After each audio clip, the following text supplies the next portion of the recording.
Action News has learned Mandalay Bay staff did not call police when shots were fired at their own security guard. And it wasn't until Stephen Paddock had already started firing on the crowd across the street that Metro was alerted. And that is coming from ABC News, along with more questions tonight about the sequence of events. Metro still hasn't pinned down the timeline, and it may change again.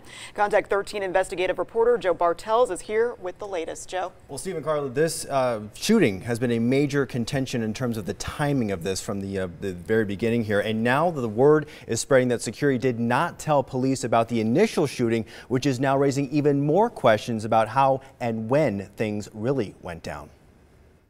Inside the halls of the 32nd floor, the terror began. The big question is when.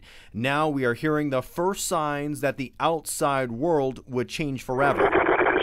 Call the police. Someone's firing a gun up here. Someone's firing a rifle on the 32nd floor down the hallway. That voice is Mandalay Bay maintenance engineer Stephen Schuck. He appeared on NBC's Today Show this morning. He yelled at me to take cover. As soon as I started to go to a door to my left, the rounds started coming down the hallway. I could feel them pass right behind my head. He gives credit to security guard Jesus Campos for his quick actions. Schuck's employer also releasing his radio call for help as the shooter took aim at him. Race to 106 Stephen. Security wants to know if you know a room. It's at the end of the hallway.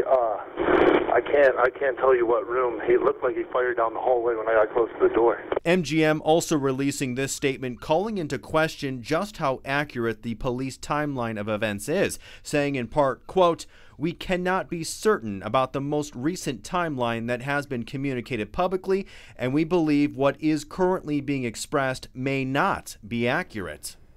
And the sheriff told us on Monday that 9:59 p.m., that was when the first shots were fired, a full 6 minutes before the bullets came down on concert goers. An MGM spokesperson says they are fully cooperating with the investigation. Now, as for that bombshell that Mandalay Bay did not call authorities after the hotel staff were shot at, we had several sources telling us for the past 2 days that something similar had happened. And in fact, I asked Assistant Sheriff Tom Roberts yesterday about it. I got a tip that there was no 415A dispatched from the Campos shooting to officers. Do you know if that is the case? I think when you have that time delay, you know, when he called it in and the time between when he started shooting outside, I don't believe that they had, it may have been in the process of creating that event, but it didn't quite get out to everybody.